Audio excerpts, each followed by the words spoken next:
여러분, 이 성경은 66권의 책들이 모여서 생긴 백과 사전 같은 것입니다. 구약 성경 몇 권입니까?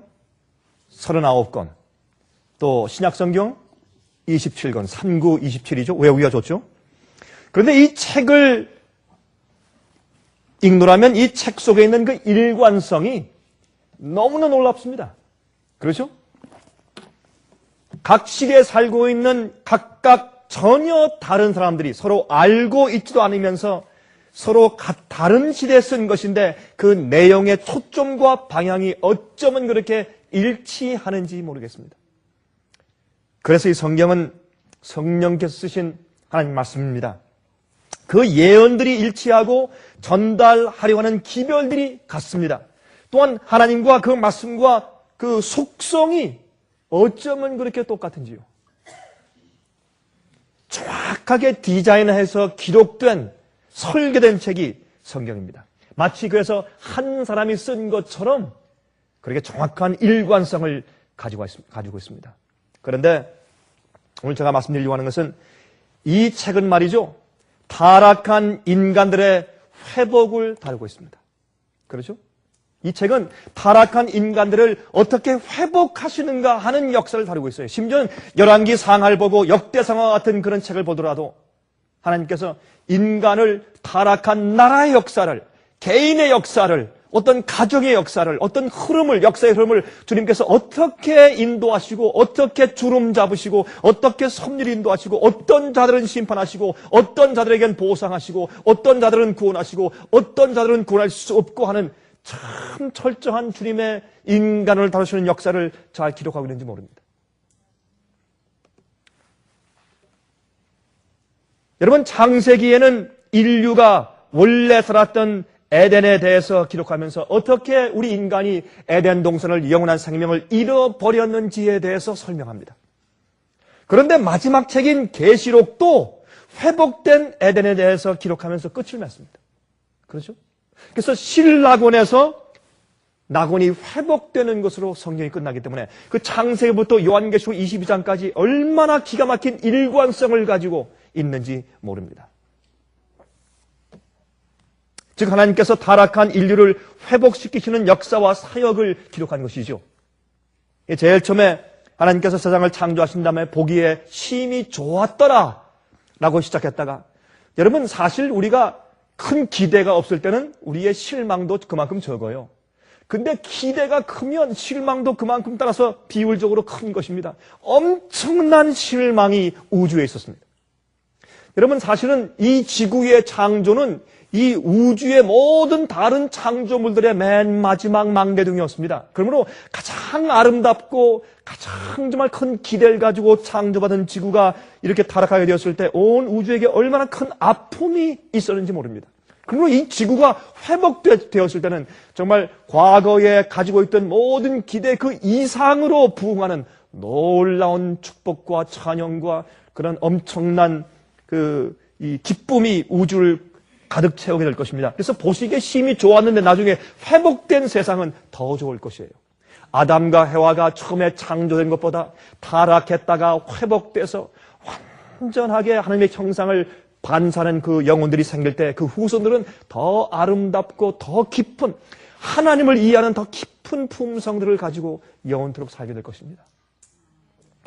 그러므로 사실은 계시록에 회복된 에덴 동산에 대해서 우리가 한번 읽으면서 이 말씀을 좀 시작해 보아야 할 것입니다. 요한계시록 22장을 좀 펴서 보십시오. 요한계시록 22장 1절부터 5절까지 있는 말씀을 좀 펴서 보십시다. 다음과 같이 말씀했어요. 요한계시록 22장 1절부터 5절까지 또 저가 수정같이 맑은 생명수의 강을 내게 보이니 하나님과 및 어린 양의 보좌로부터 나와서 길 가운데로 흐르더라. 강 좌우에 생명나무가 있어 12가지 실과를 맺히되 달마다 그 실과를 맺히고 그 나무 잎사귀들은 만국을 소송하기 위해서 있더라. 여러분 보세요. 원래 말이죠. 에덴 동산에 하나님께서 에덴 동산을 창조하시고 아담과 해와를 그 가운데 두셨을 때 거기에 하나님과 어린 양, 하나님과 예수님의 보좌가 거기에는 처음에는 없었습니다. 그렇죠? 그래서 하나님께서 그를 방문하러 오셨다고 성경은 기록합니다. 거기에 계신 것이 그 보좌에 계신 것이 아니었습니다. 그런데 회복된 에덴 동산, 우리가 구원받아서 우리가 살게 될 하늘과 새 땅에 회복된 곳의 에덴 동산에는 하나님 아버지와 어린 양의 보좌가 거기에 있고 거기서부터 생명강이 흘러나온다고요. 그러니까 보기에 심히 좋은 것이죠. 회복된 에덴은 원래 에덴보다 더 좋은 것입니다. 그래서 이 성경은 이 지구가 어떻게 회복될 것인지, 하나님께서 우리를 어떻게 회복하시는지에 대한 구원의 주님의 역사를 기록하고 있는 책이 되는 것입니다. 여러분, 거기에서 흘러나오는 생명광 좌우에 있는 그 생명나무들이, 그 나무들이 이렇게 이제 있을 때 그 아름다움이 얼마나 절정의 그 극에 달아가 있습니까? 여기 말씀하기를 그 나무 잎사귀들은 만국을 소송하기 위하여 있더라. 다시 저주가 없으며 하나님과 그 어린 양의 보좌가 그 가운데 있으리니 그의 종들이 그를 섬기며 그의 얼굴을 볼 터요 그의 이름도 저희 이마에 있으리라. 다시 밤이 없겠고 등불과 햇빛이 쓸데없으니 이는 주 하나님이 저희에게 빛이심이라. 저희가 세세토록 왕노릇하리로다. 그랬어요.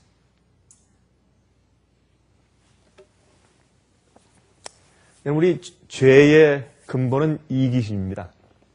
자기. 제가요, 이렇게 살면서 어떤 땐,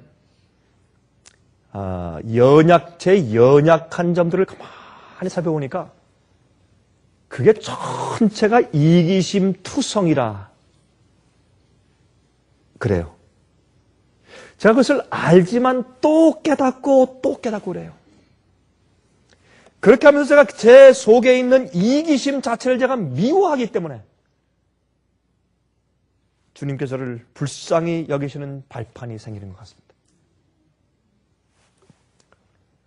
이사야 14장 13절 14절에 말씀하기를 내가 내 마음에 이르기를 이건 마귀의 타락을 지금 설명하는 거 아니에요. 마귀가 사탄이 내가 하늘에 올라 하나님의 뭇별 위에 나의 보좌를 높이리라. 내가 북극 지폐 산 위에 좌정하리라. 내가 가장 높은 구름에 올라 지극히 높은 자와 비기리라 하더라.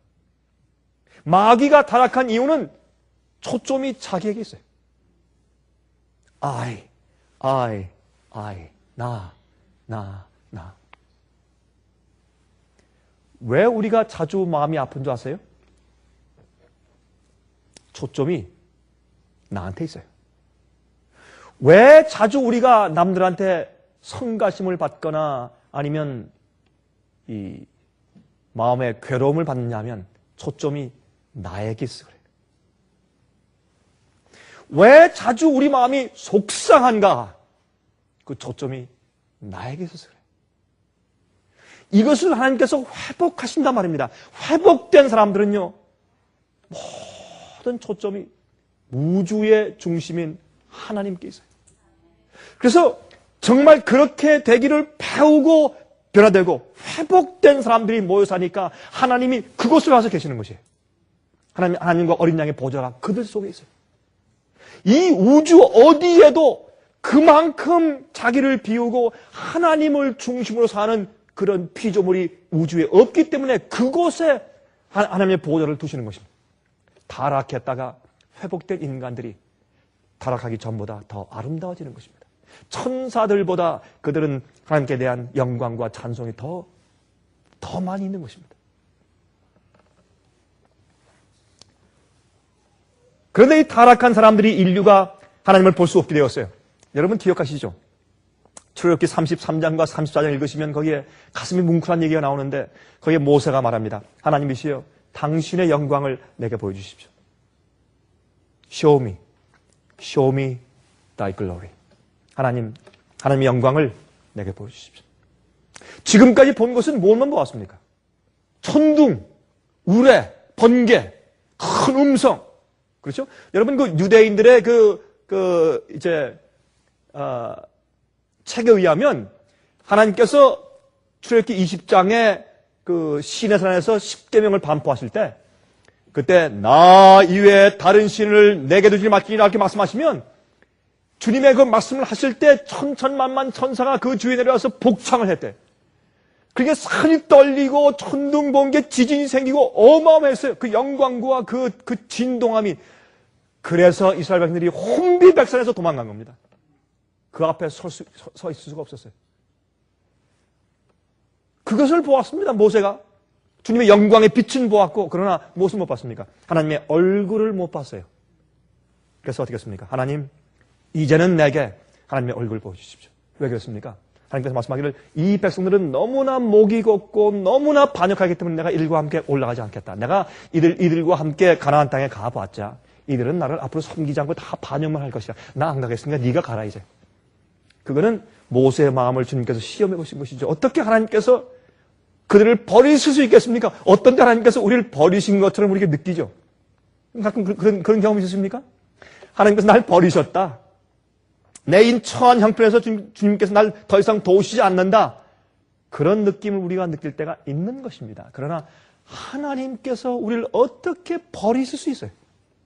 어떤 땐 주님께서 아무런 응답이 없이 우리를 그 있는 형편에서 그냥 처해 있도록 그냥 내버려 두시는 것도 주님의 응답이요 섭리요 주님의 축복이에요.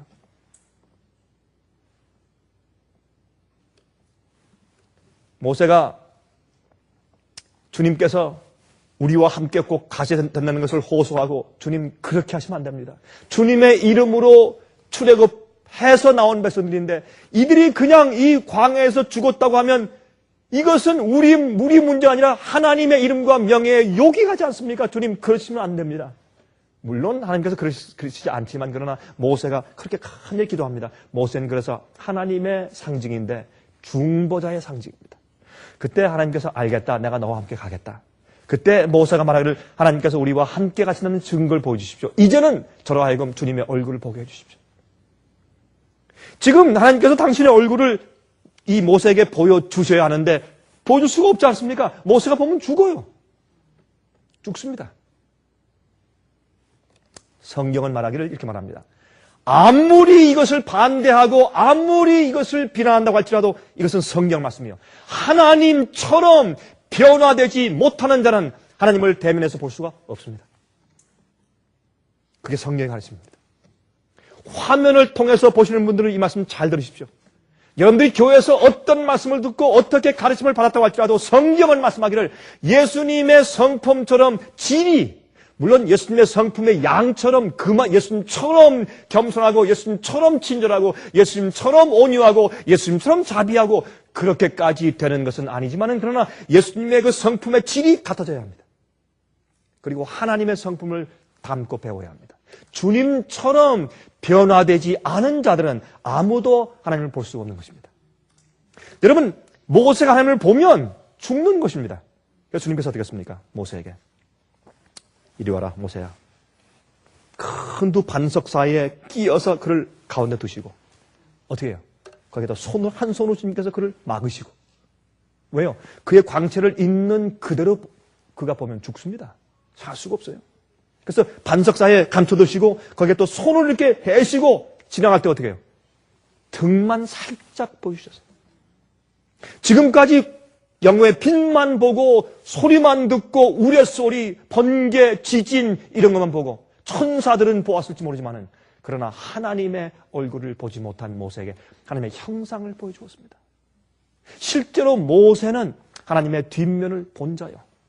그래서 성경은 말하기를 신명기에 말씀하기를 모세는 하나님을 대면하여 알던 자요.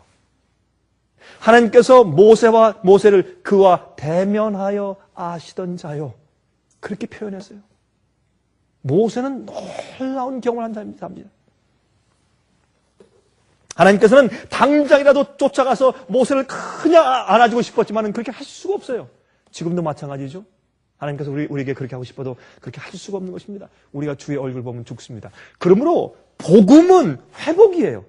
복음은 우리가 여러분 에덴 동산에서 우리가 쫓겨난 것은 거기서 살면 주님의 얼굴을 보면 천사의 영광을 비추면 죽기 때문에 살 수가 없기 때문에 쫓겨나야 돼요. 그것은 우리를 계속 살게 하시는 주님의 은혜의 역사입니다. 그러면 우리가 다시 하나님을 뵙고 죽지 않을 수 있는 성품과 우리 몸이 준비되기 위해서 회복하시는 역사를 기록한 것이, 에덴에서 다시 에덴까지의 역사를 기록한 것이 성경입니다. 하나님께서는 우리와 함께 있고 싶으시죠. 그래서 인간들이 타락해서 떠나가게 되자 갑자기 예수님께는 하늘이 있고 싶은 곳이 되지 못했습니다. 더 이상 있고 싶은 곳이 되지 않았습니다. 그래서 예수님께서 이 땅에 내려오시려 계획하시고 내려오신 것이죠. 여러분, 잃은 양의 비유를, 여러분 누가복음 16장에 있는 비유들 가운데서 잃어버린 드라크마의 비유가 나오고, 잃은 양의 비유가 나오고, 탕자의 비유가 나오죠. 드라크마는 그 은전은 시집 올 때 가지고 온 집찬금입니다. 그걸 잃어버렸을 때 촛불을 켜고 샅샅이 방을 쓸고 뒤져서 찾습니다. 그리고 잔치를 합니다. 그것은 잃어버린 바 되었다는 사실조차 깨닫지 못하고 어딘가 이제 그 구석에 박혀있는 죄인들을 상징합니다. 그런 자들은 우리가 진리의 빛을 높이 들고 쓸어서 모아야 돼요. 깨닫게 해줘야 돼요. 그게 전도입니다. 두 번째, 잃은 양은 무엇입니까? 자기가 자기 길로 제각기 이제 떠나가서 자기가 길을 잃었어요. 길을 잃어버린 것을 알아요, 양은. 그러나 찾아오는 올 줄 모릅니다. 그저 할 수 있는 것은 그밖에 몰라요. 그래서 계속 주인이 어디 있는지도 모르고 석양에 해가 져가는데 신호만 보내는 것입니다. 그러나 이 목자가 찾아서 99마리 양을 우리에 두고 나갔다 그랬습니다. 예수님께서 하늘을 두시고 이 땅에 오신 것을 그렇게 상징하셨죠. 예수님께서 그 말씀을 하시면서 주님께서 어떤 마음을 가지셨을까요? 그 비유를 말씀하시면서 당신 자신을 설명하시면서 어떤 그 마음을 가지고 주님께서 그 말씀하셨을까요? 그 양을 찾음에 그 양을 붙들고 안고서 돌아와서 잔치를 베풉니다. 여러분, 그 다음에 이 탕자는 자기가 정말 완악한 마음을 가지고 고집스럽게 나갑니다. 나가서 아버지께서 주신 모든 자산을 탕진합니다. 그의 힘과 그의 재력과 그의 모든 달란트와 모든 시간들을 전부 낭비해버리고 아버지의 이름을 욕되게 한 다음에 나중에 그가 처절하게 완전히 망했을 때 그가 회개합니다. 여러분, 우리 절제, 먹고 마시는 거, 그거 절제하는 거 힘듭니다. 또 정욕을 절제하는 거, 그거 힘듭니다. 그거 쉬운 거 아닙니다. 여러분, 언제 절제가 잘 되는 줄 아세요? 암이 걸리면 절제가 잘 돼요. 암이 걸리면. 위장암이 걸려서 위장을 갖다 한 3분의 1 탁 잘라내보세요. 기가 막혀 절제해요. 축복이에요. 사람은요, 죄의 결과를 받아야 돼요. 바다에 쌓여. 받아서 저 밑에 돼지를 쳐야 돼요. 아버지의 것을 전부 다 그냥, 낭비해버리고 아버님에게 욕을 돌렸으니까 사람이 말이죠. 깨끗한 정신과 깨끗한 모습을 가지고 주님의 은혜와 의를 높이며 살아야죠. 근데 어떻게 해요? 주를 믿는 사람들이 마음대로 허랑방탕하면서 자기를 위해 살았으니까 이제는 어떻게 해요? 돼지를 쳐야죠. 가장 비천하게 되는 것이에요. 아무리 권세가 있는 사람이든지 아무리 돈이 많은 사람들이라도 한번 암에 걸려서 쓰러져 보세요. 아무것도 아니에요. 똑같아요. 거지가 암에 걸리나 대통령이 암에 걸리나 똑같아요. 죽는 거 똑같아요. 그때 사람들이 어떻게 해요? 아이고, 이제 고쳐요. 회개해요. 정욕이 왕성한 사람들 어떻게 되면 고쳐요? 늙으면 고쳐요. 늙으면 고쳐. 힘이 쪽 빠져버리면 고쳐요. 어떻게 해요? 할 수 없지. 좋은 거를 악한 거 보고 싶어하는 사람들 어떻게 하면 고친 줄 아세요? 눈이 나빠져서 말이죠. 이런 안경 두꺼운 거 쓰고 있어 보세요. 다 고쳐요. 금방 고쳐요. 할 게 없어요. 그런데요, 참 제가 봤어요. 늙고 그래서 정욕도 이제 할 수 없고 어떻게 이제 음식물도 마음대로 먹을 수 없고 이제 그렇게 돼가지고 늙은 사람이 암에 걸렸는데 그래도 회개 안 하고 부인한테 신경질만 돌려 하루 종일. 제가 보면서 참 회개치 않은 사람들은 주님께서 아무리 어떤 일을 베풀어 주셔도 저 사람은 회개치 않는다. 그런 생각을 제가 하게 되었어요.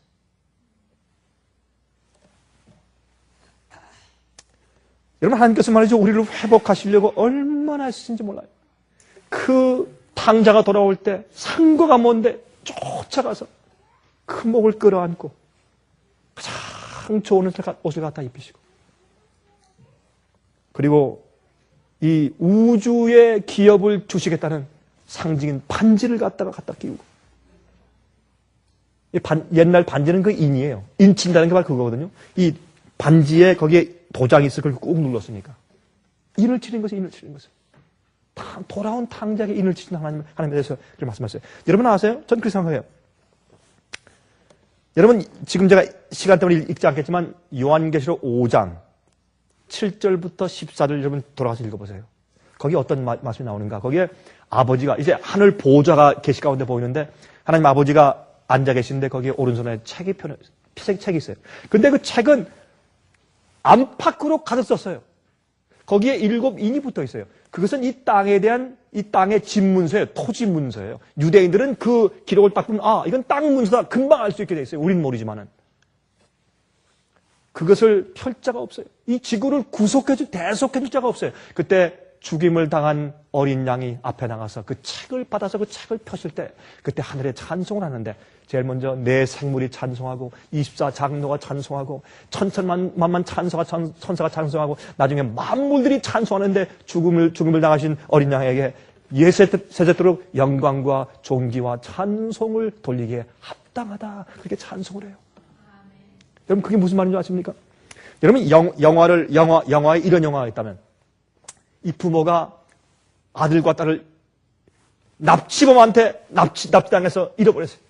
그때 이 부모가 그 자식을 찾기 위해서 수소문하고 경찰도 별로 도와주지 않고 탐정들이 도와줘도 별 도움이 없을 때 그 아이들 찾기 위해서 직장을 다 버리고 집을 팔아서 돈을 모아가지고 그걸 쓰면서 수년 동안 찾고 찾다가 나중에 와서 그 아이들이 감춰진 장소를 찾았어요. 가서 정말 아이를 찾기 위해서 재산을 다 탕진하고 나중에 와서 그 아이를 찾아가지고 안고서 돌아올 때 여러분 그 영화를 보는 관중들이 마지막 장면에 어떻게 할까요? 다 일어나서 박수치고 기뻐하고 감격하겠죠. 이게 그거예요. 잃어버린 죄인들을 회복시켜서 복음으로 회복시켜서 그들을 안고 찾아오시는 하나님을 보고 온 우주 거민들과 천사들이 속에 서서 박수치는 거예요.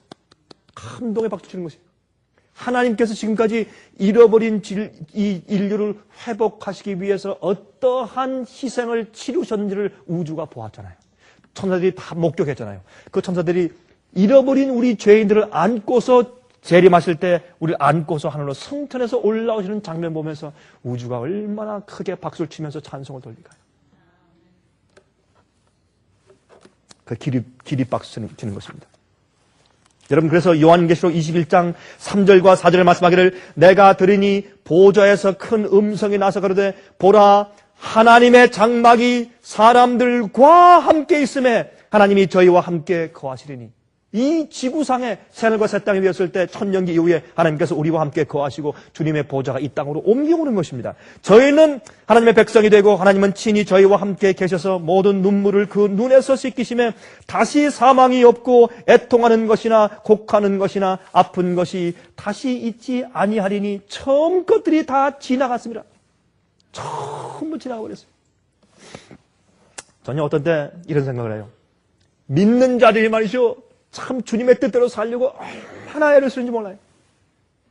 애를 쓰는데 제가 여러 나라를 다니면서 외국인들이나 한국 사람들이나 중국 사람들이나 남미 사람들이나 모든 사람들 저 보면서 한 가지 안타까운 것은 그 사람들이 주님의 뜻대로 살고 싶은데 어떤 때는 경제적인 어려움을 받고 어떤 때는 병이 걸리고 어떤 때는 핍박을 당하고 그저 마귀가 그 사람들을 그저 어떻게든지 그냥 어지럽혀서 주님의 뜻대로 포커스를 하지 못하게 하려고 애를 많이 씁니다. 저는 좀 이런 생각을 좀 요즘에 좀 해봐요. 내가 하나 참 어리석어서 지혜가 없어서 한 가지 하지 못한 것이 있다. 그게 뭔지 아십니까?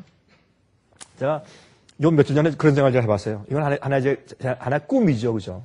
근데 그건 뭐냐면 목사로서 할 수 있는 꿈인지 모르겠는데 만약 제가 20년의 시간을 돌이킬 수 있다면 그게 다른 걸 돌이키는 것이 아니라 제가 할 수 있는 그 한 가지만 돌이킬 수 있다면 전 20년 전에 이렇게 될 것입니다.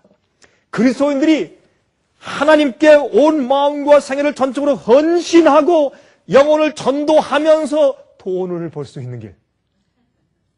그걸 제가 만들어서 큰 회사를 차리고 이 세상에 있는 모든 인종들에게 그런 일을 하면서 충분히 먹고 살 수 있으면서 그런 일을 하면서 그 하는 일이 돈 버는 일인 것 같은데 알고 보면 100%가 영혼을 구원하는 일이고 진리와 말씀을 가르치는 일이고 그런 일일 수 있는 회사. 가만히 생각하니까 그거 가능하겠어요. 가능하겠어요. 내가 왜 일을 안 했는가, 일을. 응? 내 삶의 모든 것이 영혼을 구원하기 위한 미니스트리가 될 수 있으면서 내 경제적인 문제가 해결될 수 있는 그런 길을 내가 왜 그걸 생각을 못했을까, 그거를. 요즘에 보니까 뭐 다단계니 무슨 뭐 또 그 뭐예요? 그 무슨 뭐 특별한 무슨 뭐 물품이니 뭐니 무슨 뭐 건강식품이니 얼마나 물품이 많은지 몰라요. 그래서 제가 생각하면서 왜 내가 이 생각을 20년 전에 못했을까? 예? 주님의 성령의 은혜와 지혜를 가지고 만들면 그거 할 수 있어요. 그러면 모든 사람들이 얼마나 기쁘겠어요. 먹고 사는 문제는 자연히 내가 전도하면 다 해결돼 버려요. 전도하는 길이 무엇인지 아세요? 그 사람들의 건강과 그 사람들의 신앙과 그런 삶을 바꿔주는 그런 프로덕트를 가지고 사람들한테 전하면서 그 영혼들에게 진리를 전하는 그런 일을 할 수 있다고 생각을 했어요. 제 마음 가운데. 왜 내가 이것을 20년 전에 하면 지금 엄청난 기업으로 발전했을 텐데 그것은 어떤 사장이 없어요. 이거는 돈을 버는 것이 아니에요. 믿는 자들이 이 세상에서 말씀을 전하면서 살 수 있는 길을 만들 수가 있었을 텐데 하는 후회가 생겼어요. 제 마음 가운데. 그래서 목사로서 좀 이상한 후회죠. 솔직히 사실이에요. 왜? 여러분 제 마음의 목적을 아시겠죠? 참 답답해요. 마귀는 우리를 말이죠. 어지럽혀서 여러분 제가요 이런 말 들었어요. 한 사람이 저한테 그래요. 목사님 참 목구멍이 포도청이라 목사님 참 너무너무 죄송해요. 제가 그런 얘기를 한 번 들었을 때 제 가슴이 메어지더라고요. 이 마귀가 우리의 초점을 흐리기 위해서 얼마나 그물을 치고 얼마나 함정들을 파놓았는지 모르겠어요.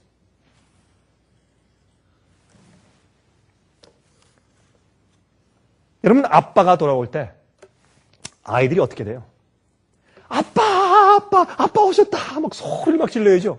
그게 정상이죠. 근데 아빠가 돌아오는데 슬슬 돌아가서 숨으면 뭔가 잘못된 거죠. 그렇죠? 하나님께서 에덴 동산에 오셔서 아담아 어디 있니? 숨었어요. 도망가고. 그래서 할 수 없이 인간을 찾아오신 예수님이 성경에 기록되어 있는데 요한복음 1장 14절에 말씀하기를 말씀이 육신이 되어 우리 가운데 거하심에 우리가 진리를 잃어버렸어요. 하나님을 대면하여 듣지도 못하고 보지 못하니까 말씀을 잃어버렸어요. 돌아가는 길을 잃어버렸어요. 그래서 말씀이 하나님이 진리가 육신이 되어서 이 땅에 오셨어요. 우리 가운데 말씀이 육신이 되어 우리 가운데 거하심에 우리가 그 영광을 보니 아버지의 독생자의 영광이요 은혜와 진리가 충만하더라. 그 영광, 예수님의 얼굴 보니까 무슨 영광을 봐요? 우리가 하나님의 얼굴을 보는 겁니다. 그래서 이 성경에는 보이지 않는 하나님을 믿음으로 보게 만드는 말씀이 기록되어 있는 것이 성경이에요. 여기 말씀하기를 고린도 후서 4장 6절 7절에 말씀하기를 어두운 데서 빛이 비추리라 하시던 그 하나님께서 예수 그리스도의 얼굴에 있는 하나님의 영광을 아는 무엇을? 빛을. 우리 마음에 비치셨느니라. 우리가 이 보배를 질그릇에 가졌으니 이는 능력의 힘이 큰 것이 하나님께 있고 우리에게 있지 아니함을 알게 하려 함이라. 여기 보세요. 하나님께서 예수 그리스도의 얼굴에 있는 어떤 예수가 누구예요? 하나님이 인간이 되어서 성육신 하신 사람 아니에요, 사람. 우리 인간이 우리 육안으로 쳐다볼 수 있는 분이 아니에요. 그러므로 예수님은 하나님이세요. 하나님이 인간이 되어야 돼요. 어떤 사람들 말을 예수님은 인간으로 태어났는데 나중에 30세쯤 되었을 때 그때 하나님의 아들로 어답트 되었다. 그렇게 말하는 사람들이 있어요. 그거는 성경 전체를 부인하는 말이에요. 물론 말도 안 되는 얘기지만은 그럴 수가 없어요. 하나님이 하나님 자신을 보여주기 위해서 인간이 볼 수 있는 육신으로 오셔야 돼요. 그게 성육신이에요. 오시는데 말씀이 육신이 되었는데 예수 그리스도의 얼굴에 있는 하나님의 영광을 아는 빛. 하나님의 영광이 뭡니까? 하나님의 성품 아니에요? 하나님의 성품. 모세가 하나님의 영광을 내게 보여주십시오. 그 하나님께서 나는 여호와로라 여호와로라 은혜롭고 자비하고 그렇죠? 노하기를 더디하며 인애와 인자와 진실이 많은 하나님이로다. 그렇게 해서 하나님의 성품을 얘기해 줬어요. 그러므로 이 하나님의 성품을 아는 빛이 어디 있는가? 예수님의 얼굴에 있어요. 그래서 예수님의 얼굴을 보면 우리가 하나님을 보는 것입니다. 어떻게 해요? 우리 좀 실제로 하십시다. 예수님의 얼굴 가운데 하나님을 아는 성품이 어떻게 있어요? 두 가지예요. 성품, 여러분, 우리의 성품이 뭐예요? 예수님께서 사람들을 어떻게 취급해 오셨는지를 보는 것이에요. 우리가요, 우리 주위에 있는 우리 믿는 자들을 어떻게 취급하냐 말이에요. 이 사람이 나에 대해서 잘못해 올 때 내가 그 사람을 어떻게 취급하느냐 말입니다. 그 사람이 나한테 해를 끼칠 때 내가 그 사람을 어떻게 취급하느냐 말입니다. 그 사람이 낙심해 있을 때 내가 그 사람을 어떻게 취급하느냐 말입니다. 그 사람이 남에게 비난받고 있을 때 내가 거들러서 나도 같이 차버리느냐 아니면 그 사람을 내가 어떻게 취급하느냐 말입니다. 외로운 자를 내가 어떻게 취급하느냐 말이에요. 그게 성품이에요. 내가 남을 어떻게 취급하는가 그게 내 속엔 속사람이에요.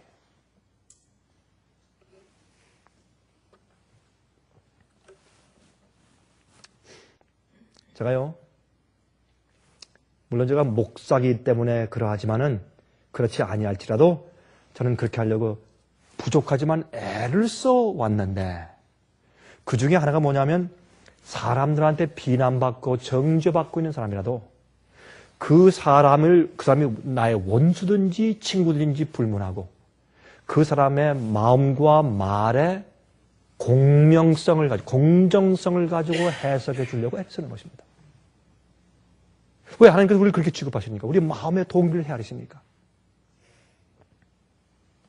우리의 판단과 정죄는 참 많이 치우쳐 있어요. 우리는 사람들을 판단할 때 너무나 우리 생각들을 많이 치우쳐 있어요. 어떤 사건들은 어떤 관계를 보면서 가만히 살펴보면 참 우리들은 많이 치우쳐 있다. 우리의 성품들이 삐뚤어져 있기 때문에 보는 관점도 많이 삐뚤어져 있고 그래요. 우리가. 그래서 사람들을 불쌍히 여길 줄도 모르고 그래요. 우리는. 너무 냉정하고 그래요. 예수님은요. 가늠한 여인이 끌려왔을 때 예수님은 가늠한 여인의 편에 섰기 때문에 그 이는 공중의 원수가 되었어요. 예수님께서. 그 한 외로운 여인의 편이 되어줬기 때문에 그 주위에는 공중의 원수가 되었어요. 그게 하나님이세요. 우리 그런 것을 보면서 참 하나님의 영광을 보게 되는데 그래서 예수님께서 사람들을 어떻게 취급해 오셨는지를 보고 두 번째 예수님 주위에 일어나는 일들을 사건들을 어떻게 대처하셨는가 그거를 보면 무엇이 보입니까? 하나님의 성품이 보여요. 그게 예수님이에요. 예수님 주위에 있는 사람들을 어떻게 취급하셨는가? 두 번째, 주님의 주위에서 일어나는 사건들을 주님께서 어떻게 대처하셨는가? 그게 하나님이세요. 그게 하나님의 성품이에요. 그걸 보면 하나님이시구나 알 수 있어요. 그거를 보면 우리가 부끄러워져요. 우리가 너무 창피해지고 그래서 우리 마음 가운데 회개가 생기는 거예요. 하나님과 내가 너무나 다르다. 그래서 회개가 생기는 것이에요. 그래서 예수님의 얼굴에 있는 하나님을 아는 빛을 우리가 받는 것이에요. 그래서 예수님을 보이려고, 하나님을 보이려고 이 땅에 오신 것이에요. 그래서 여러분, 고린도 후서 3장 17절과 18절에 보면 주는 영이시니 주의 영이 계신 곳에는 자유함이 있느니라. 우리가 다 수건을 벗은 얼굴로 거울을 보는 것 같이 그 당시의 거울은요, 사실은 지금보다 더 희미했죠. 그러나 지금 거울은 깨끗하죠. 우리가 거울을 보는 것 같이 주의 영광을 보매 저와 같은 형상으로 화하여. 왜요? 주님의 얼굴을 계속 들여다보니까 무엇으로? 주님께서 사람들을 취급하실 때, 이럴 때 병자를 어떻게 취급하셨는가? 오해받은 자를 어떻게 취급하셨는가?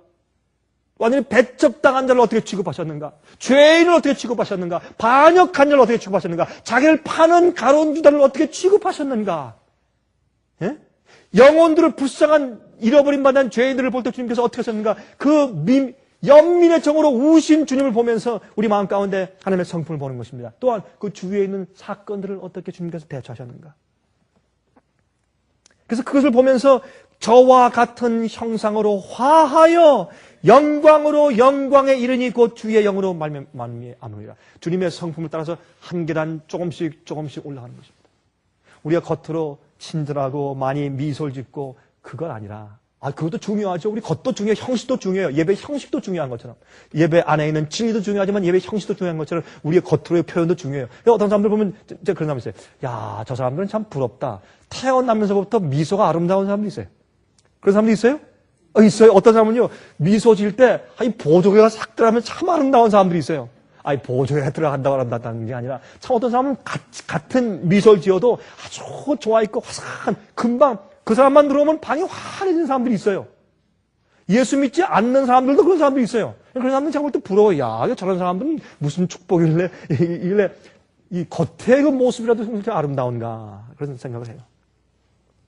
물론 그러나, 우리는 우리 속사람이 점점 단계로 더 우리가 주님을 닮아서 올라가는 것입니다. 그래서 잠언 4장 18절에 말씀하기를 의인의 길은 돋는 무엇 같아서? 햇볕 같아서 점점 빛나서 무슨 광명에? 원만한 광명에 이르거니와. To the perfect day. 여러분, 아침에 일어날 때 말이죠. 겨울에 아주 하얗게 눈이 덮인 그 아침에 햇빛이 챙챙 비치는데 가태를 다 닫고 깜깜하게 자고 있다가 눈을 비비고 일어나서 창문 열어보세요. 어떻습니까? 눈이 부셔가지고 햇빛이 그 하얀 눈 위에 반사할 때 눈이 부셔가지고 볼 수 없어요. 그래서 의의 태양은, 의인의 길은 어떻게 해요? 점점 밝아지며 돋는 햇볕 같아서 점점 빛나서 나중에 광명한 원만한 광명까지 나가요. 우리의 변화가 영광에서 영광으로 어떻게 할 때? 주의 얼굴을 볼 때, 주의 얼굴에 있는 하나님을 아는 빛을 볼 때 그렇게 돼요. 최근에 말이죠. 며칠 전에 한국에서 14살 때 시력을 잃고 난 후에 맹인으로 살다가 얼마 전에 각막 이식 수술을 통하여서 27년 만에 다시 눈을 뜬 한국의 한 농부에 대해서 신문에 났어요. 그 사람이 제일 처음에 눈을 뜨는데 붕대를 펴는데 빛이 너무너무 따가워서 눈을 뜰 수가 없어요. 너무 빛이 따가워서. 빛은 그런 것이에요. 어두운 데 있다가 빛이 오면 따가워서 한꺼번에 볼 수가 없어요. 주님께서 조금씩 알게 하시는 것이요. 나중에 조금씩 눈을 뜨고 이렇게 나중에 새 눈을 뜨다가 조금씩 밝아지고 나중에 보니까 이 세상이 얼마나 아름다운지, 이렇게 아름다운가. 해가 뜨는 게 아름답고 지는 게 아름답고 낙엽이 지는 게 아름답고 꽃이 아름답고 길이 아름답고 사람이 아름답고 자기가 이렇게 맹인되어 있는데 자기를 불쌍히 여겨서 결혼해준 부인이 있었어요. 부인의 얼굴 한 번도 못 봤어요. 지금까지 같이 살면서 아이 둘을 낳았어요. 아이들도 얼굴 못 봤어요. 자기 부인의 얼굴이 이렇게 아름답고 자기 자식들의 얼굴이 이렇게 아름다운 줄 자기들은 몰랐다. 우리가 영적으로 눈을 뜨면 하나님의 세계가 그렇게 아름답게 보여야 합니다. 하나님의 세계가. 요한일서 3장 1절부터 4절까지 보시면 이렇게 말씀되어 있어요. 요한일서 3장 1절부터 4절까지 보시면 보라 아버지께서 어떠한 사랑을 우리에게 주사 하나님의 자녀라 일컬음을 얻게 하셨는고 우리가 그러하도다. 그러므로 세상이 우리를 알지 못하면 그를 알지 못함이니라. 사랑하는 자들아 우리가 지금은 하나님의 자녀라. 잘 들어보세요.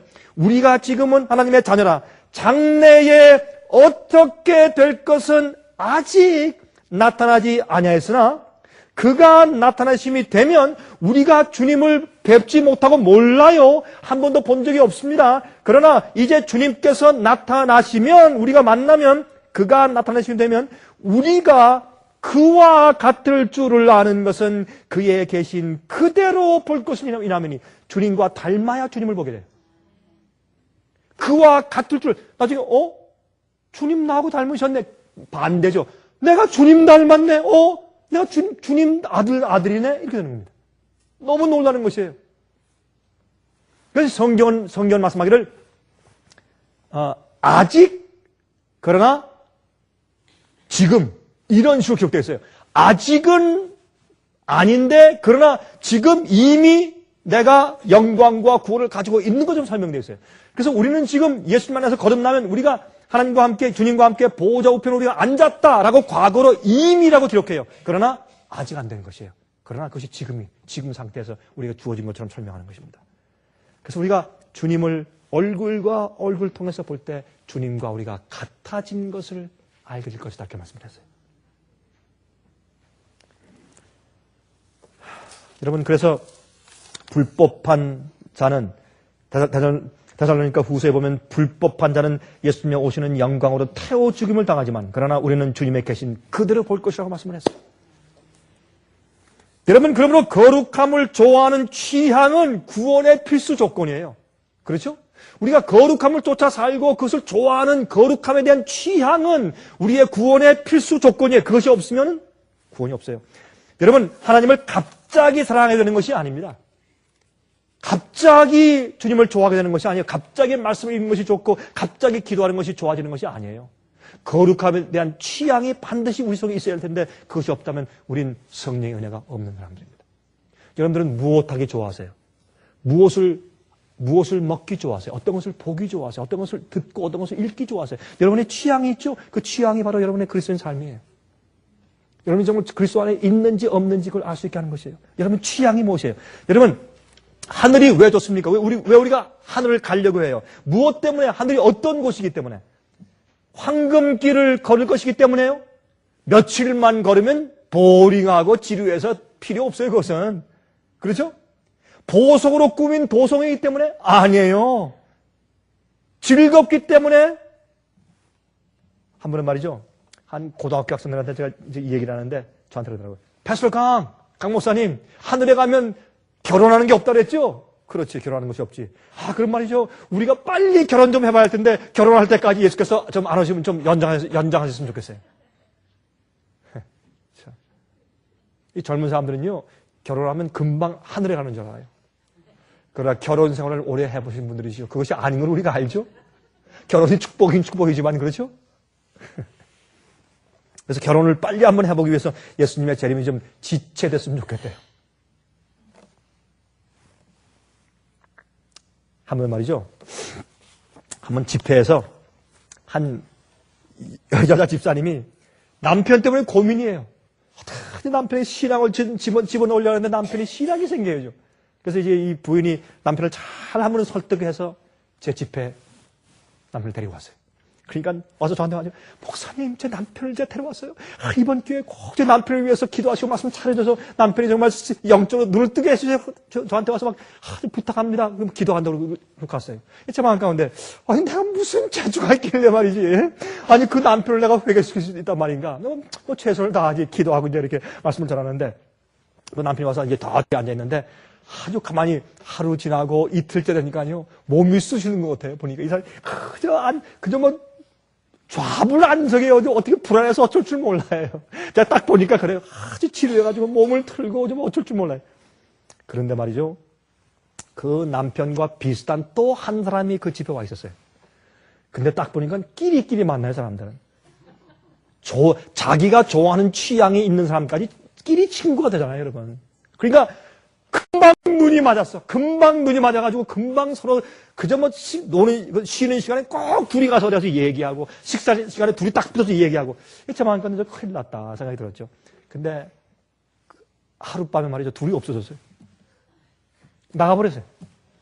나가서 홀짝 마셨어요. 들어올 때 해롱해롱 들어왔어요. 코끝이 빨개져가지고. 그러니까 이 부인이 속상해가지고 목사님 어떻게 하면 좋습니까? 말이죠. 속상해가지고. 여러분 거룩한 분위기나 거룩한 것들을 좋아하는 취향은 갑자기 생기는 것이 아니에요. 갑자기 생기는 것이 아니에요. 아무리 애를 써도 안 돼요. 하늘은 거듭나지 않은 자들에게 참으로 지루한 곳이에요. 거듭나지 않은 자들을 하늘에 갖다 놓죠. 살 수가 없어요. 지루해서. 재미가 없어서 살 수가 없어요. 그런 것이 하늘이에요. 하늘은 거듭난 자들에겐 영원토록 매일매일 새롭고 행복하고 즐거운 것이지만 거듭나지 못하고 거룩한 취향이 없는 자들에게는 살 수가 없는 것이에요. 여러분, 그래서 데살로니가 후서 3장 2절 보시면 이런 이상한 말씀이 있어요. 믿음은 모든 사람의 것이 아니라 그랬어요. 믿음은 모든 사람의 것이 아니에요. 믿음은 정말 마음이 열려서 주님께 간절히 나아가서 믿음을 받는 자들의 것이에요. 믿음은 모든 아무나의 것이 아니에요. 믿음은. 어떤 사람들은요, 아무리 가르치고 아무리 애를 써도 믿음이 안 생기는 사람들이 있어요. 그 사람들은 그 마음 가운데 몇 가지 이유가 있어요. 첫 번째, 그 사람이 어릴 때 치명적인 오류를 마음 가운데 누가 넣었어요? 그 마귀 역세. 치명적인 어떤 미신이나 잘못된 걸 딱 넣어서 그것이 딱 이 뇌 속에 들어박혀서 아무리 해도 이 신앙적인 문제가 안 들어가는 그런 치명적인 상처를 마귀가 주었을 가능성이 있어요. 아니면 그 사람 마음 가운데 숨겨져 있는 아무리 깨려고 해도 깰 수 없는 엄청난 자기 자신의 이기심과 교만과 아니면 세상에 대한 그런 욕구가 있어요. 어떤 것도 깰 수 없는 것이 들어있어요. 믿음은 모든 사람의 것이 아니라 그랬어요. 이 세상에서부터 하늘에 속한 것들을 사랑하는 사람들이 하늘에 갑니다. 아직 하늘과 맞지 않는 것들을 우리 마음 가운데 가지고 있으면 그거 버려야 돼요. 거룩한 취향으로 회복되고 바뀌지 않으면 못 갑니다. 여러분, 복음은 그래서 회복이에요. 복음은 우리에게 예수께서 우리를 용서해 주세요. 왜 용서하세요? 거룩한 생활을 살도록 준비시키기 위해서 씻어주신 것이에요. 그래서 용서해 주신 것이에요. 용서하고 끝나는 것이 아니에요. 용서한 다음에 거룩한 취향으로 다시 설계해서 다시 세워주시기 위해서 씻어주시고 용서하시는 것입니다. 그래서 원래 상태로 돌아가는 것입니다. 우리가 원하면, 그래서 우리의 몸이 영원한 삶을 위해서 바뀌어지기 전에 우리의 마음이 바뀌어져야 합니다. 우리의 취미들이 바뀌고 우리의 삶의 방향이 바뀌고 우리의 습관들과 기질들이 바뀌어야 합니다. 그런데 나 지금 당장 그것을 바꿀 마음이 없다 하면 이 하늘이 무너져도 안 바뀝니다. 우리 마음을 원해야 합니다. 근데 언제 원하는 줄 아세요? 그게 좋으면 원하지 않습니다. 좋은데 뭐하러 버려요? 좋은데. 저도 해봤어요. 저도 일생 동안 제가 그리스도 생활을 살면서 해봤어요. 내 마음 가운데 그 죄악에 대한 습관에 대한 사랑이 내 마음 가운데 있는 한 난 그거 버릴 수가 없어요. 어떤 것이 생겨야 되는가? 그게 지긋지긋해져야 돼요. 내가 지금 당장 그 죄에 대해서 죄의 달콤함과 그 악한 것에 대한 취향이 내 마음을 즐겁게 해주는 것이 있을지라도 어떤 마음이 생겨야 되는가? 그렇게 살아보니까 지겹다는 걸 알아야 돼요. 야, 이렇게 하니 나를 불행하게 만들고 가족을 불행하게 만들고 이웃을 불행하게 만들고 나 때문에 남이 불행해지고 그렇게 함으로 내가 건강이 나빠지고 그렇게 함으로 내 마음 가운데 행복이 사라지고 그렇게 함으로 하나님이 두려워지고 심판이 무서워지고 생에 진정한 보람이 없고 그래서 하나님 내 속에 죄의 정욕이 있습니다. 죄의 파워가 있습니다. 그러나 그것이 나에게 어떠한 결과를 초래하는지 내가 알기 때문에 I hate that. 나 그거 정말 밉습니다. 주님 날 도와주십시오. 그런 마음으로 마음을 열 때 주님께서 십자가의 임마누엘의 보혈로 그 보혈은 다른 것과 달라요. 그 보혈은요 씻는데 그 마음속에 있는 그러한 취향들을 씻을 수가 있어요. 그러한 헛된 기질을 씻을 수가 있어요. 그래서 마음 열고 주 앞에 고백하세요. 아 그렇습니다. 그러나 그거 없애길 원합니다. 주님 날 도와주십시오. 주님의 보혈의 은혜가 우리 씻도록 해야 돼요. 씻는데 여기 보세요. 요한계시록 22장 17절에 말씀하기를 성령과 신부가 말씀하기를 오라 하시는도다. 듣는 자도 오라 할 것이요 목마른 자도 올 것이요 또 그 뒤에 말씀하세요. 또 원하는 자는 값없이 생명수를 받으라 하시더라. 원하는 자는. 여러분, 이 우주를 여러분 가만히 보시겠어요? 이 우주를 가만히 보세요. 이 우주는요, 이 지구에 사는 우리 인간들을 염두에 두고 만드셨어요. 은하계, 태양계, 수금지와 목도 다 보세요. 우리 지구에 사는 우리 인간들을 염두에 두고 우리의 존재를 염두에 두고 다 계획해서 만드신 거예요. 주님께서 우리를 회복하셔야 돼요. 회복할 때 주님은 우리 편이세요. 가늠한 여인에게 뭐라 그랬습니까? 내가 다시는 그렇게 하지 않으면 내가 널 용서하고 구원해 줄게 그랬겠습니까? 아닙니다.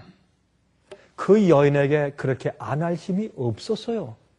그래서 말씀하기를 나도 너를 정죄하지 아니하노니. 다른 사람들은 왜 정죄를 못했어요? 자기들도 똑같은 죄인들이니까 무서워서 정죄를 못하고 갔어요. 그러나 예수님은 죄 없으신 하나님이 그를 용서함으로 정죄치 않으시는 것이에요. 우리가요, 남을 용서하면 그때 남에게 마음의 편안함을 주지만 구원을 주지 못해요. 그러나 예수께서 우리를 용서하시면 우리에게 구원이 생겨요. 그렇죠? 여러분, 우리가 한 해를 지나기 전에 우리가 주위에 있는 사람들을 마음속으로 용서합시다. 너희가 속으로 각각 진심으로 다른 사람을 용서하면 하늘에 계신 아버지도 우리를 용서하신다 그랬어요. 우리 중심으로 용서하지 못하면 하나님께서도 우리 죄를 용서하지 않으신다 그랬어요. 적어도 우리가 그 일을 합시다. 그러나 예수님께로부터 용서를 받으면 거긴 구원이 있어요. 나도 너를 정죄치 아니하노니 거기 희망이 있어요. 이미 용서하시니까 시스템이 있어요. 그 다음에 가서 다시 죄를 범치 말라. 주님께서 우리를 회복하시는 역사를 하시고 계신데 주님과 맞지 않는 것, 거룩한 취향과 맞지 않는 것들, 잘못된 습관, 잘못된 말들, 잘못된 사고방식들, 잘못된 생각들, 잘못된 어떤 계획들, 잘못된 심보들, 아직 예수님과 맞지 않는 것들, 주님의 얼굴에서 하나님을 아는 그 빛과 맞지 않는 것들이 있으면 우리 오늘 좀 씻도록 하십시다. 예수님의 피의 보혈로 씻읍시다. 이게 우리가 믿음으로 마음을 열고 주 앞에 간절히 간구하면 그것이 오늘 우리에게 실제가 될 수 있습니다. 그런 씻는 은혜가, 그래서 새롭게 될 수 있는 은혜가 우리와 함께 하시기를 제가 간절하게 바랍니다. 고개 숙이고 기도하겠습니다. 자비하신 하늘에 계신 우리 아버지시여, 주님의 은혜를 감사합니다. 오늘 우리가 마음문 열고 해묵은 죄악들, 하나님의 영광의 광채와 그 얼굴에서 비치는 성품과 맞지 않는 것들, 주님 타고난 이기적인 것들, 교만한 것들, 거룩한 취향에 맞지 않는 것들, 하나님과 맞지 않는 것들, 영원히 하늘에 가서 거룩한 천사들과 살 때 맞지 않는 것들 다 씻기를 진심으로 원합니다. 그런 것들이 우리에게 얼마나 악한 영향을 끼치며 우리를 얼마나 악하게 만드는지 우리가 다 보고 알고 경험했기 때문에 우리가 그런 것들을 미워합니다. 하나님, 저희를 불쌍히 여겨주시고 오늘 임마누엘의 보혈로 저희 양심과 저희 기록을 씻어 주시옵소서.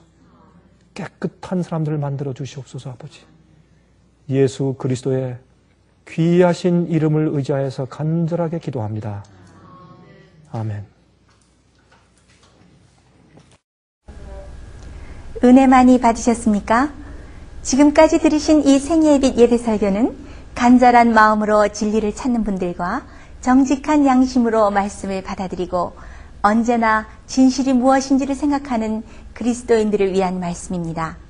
주변 가족들이나 친지들 중에 말씀을 사모하고 순결한 신앙을 갖기 소원하는 분들이 계시면 생애의 빛 예배 설교 테이프를 소개해 주시기 바랍니다.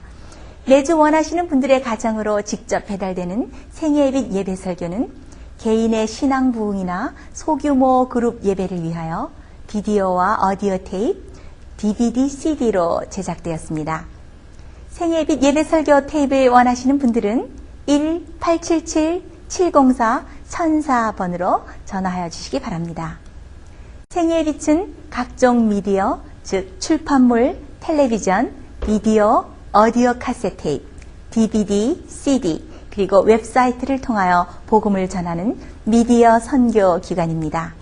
생애의 빛에서 이루어지는 선교 사업을 크게 5가지로 나누어 소개하면 다음과 같습니다. 첫째로 생애의 빛은 가정과 건강과 참된 신앙을 소개하는 월간지 살아남는 이들을 매달 발간하고 있습니다. 가정과 건강 문제뿐만 아니라 참된 신앙과 성경에 나타나 있는 중요한 진리들에 대하여 매달 깊이 있게 다루는 최고의 신앙지입니다. 둘째로 생애의 빛은 미국의 주요 도시에서 텔레비전 선교 방송을 하고 있습니다. 많은 분들은 생애의 빛 선교 방송을 통하여 복음을 발견하고 새로운 생애를 살아가고 있습니다. 셋째로 생애의 빛에서는 우편 통신을 통하여 평신도들의 성경 연구를 도와드리는 성경통신학교를 운영하고 있습니다. 성경에 나타나 있는 중요한 문제들에 대하여 체계 있게 공부하기를 원하시는 분들은 성경 연구 단기 코스와 계시록을 통한 성경 교리 연구, 또한 요한계시록 연구 과목을 신청하시기 바랍니다. 교재 및 모든 비용이 무료인 생애의 빛 성경 연구 과정을 통하여 복음과 예언 문제를 가장 쉽고 체계 있게 공부하시기 바랍니다. 넷째로 생애의 빛은 예언 연구를 위하여 특별하게 제작된 비디오 시리즈를 나누어 드리고 있습니다. 성경 구약과 신약의 대표적 예언서인 다니엘서와 요한계시록을 처음부터 마지막까지 자세하게 해설해 드리는 예언 연구 비디오 시리즈를 통하여 많은 분들이 성경과 미래에 대한 새로운 시야를 가지고 살아가게 되었습니다. 마지막 시대의 복음과 비밀이 담겨져 있는 다니엘과 요한계시록 비디오 시리즈를 신청하셔서 새로운 영적 부흥을 체험하시기 바랍니다. 다섯째로 생애의 빛은 생애의 빛 원장이신 강병국 목사님의 예배 설교가 담겨져 있는 비디오와 오디오 테이프, DVD나 CD를 원하는 모든 그리스도인들에게 나누어 드리고 있습니다. 매주 생애의 빛 예배 설교 테이프를 받기 원하시는 분들은 생애의 빛으로 연락하여 신청하여 주시기 바랍니다. 끝으로 생애의 빛 선교 사업에 대해서 좀 더 자세하게 알기 원하시는 분들은 웹사이트 www.sostv.net를 방문하시기 바랍니다.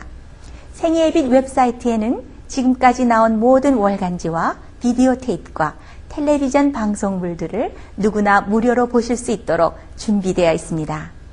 지금까지 소개해드린 생애의 빛 선교 교재들 중에서 원하시는 책자나 테이프 있으시면 무료 전화 1877-704-1004번으로 신청하여 주시기 바랍니다. 미국 동부 시간으로 월요일부터 금요일까지 9시에서 5시 사이에 전화해 주시기 바랍니다. 그럼 다음 시간까지 안녕히 계십시오.